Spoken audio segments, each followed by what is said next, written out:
Well, there are the three pillars that we talk about.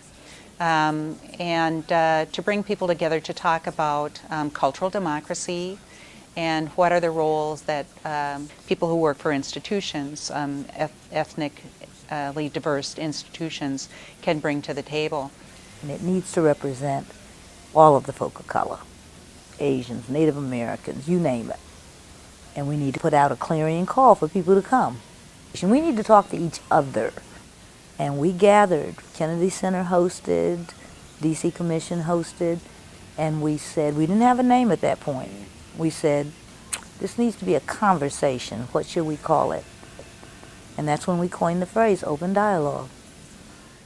It was a time of great joy because we had come together at a National State Arts Agency meeting in New Orleans.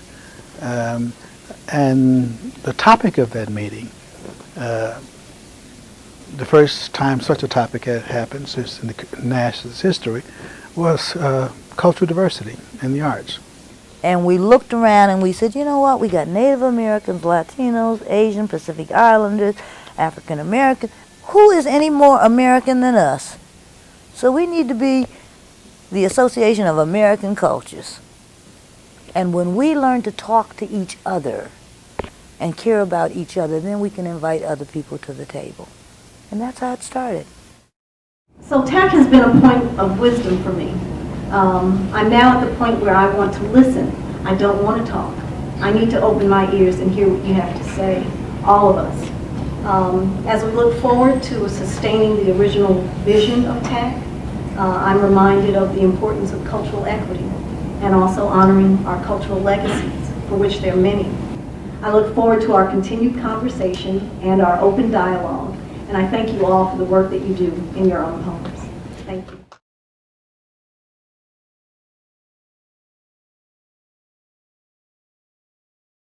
What I'd like us to do is pair off together and talk about what worked in your organization or what kind of program you've operated, both success stories or stories that didn't work so well in terms of capacity building.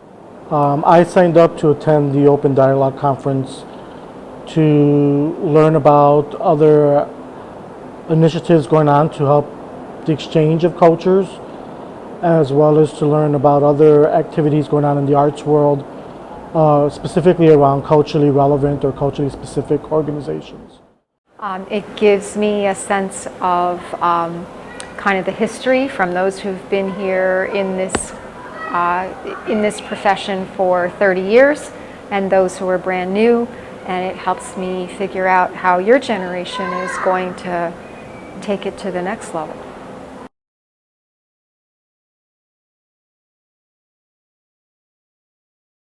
My question is more geared towards the generational collaboration.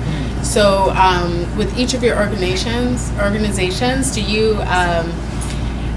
have maybe like junior boards? How are you engaging the youth and the future leaders of that want to go into the fields that you go into? Because I see myself and the people in my peer group that try to break into those, we're not given the opportunity to really shine and contribute like we want to, or given the opportunity to lead and be leaders, and it keeps us from really being able to engage with you in the way that we would really like to.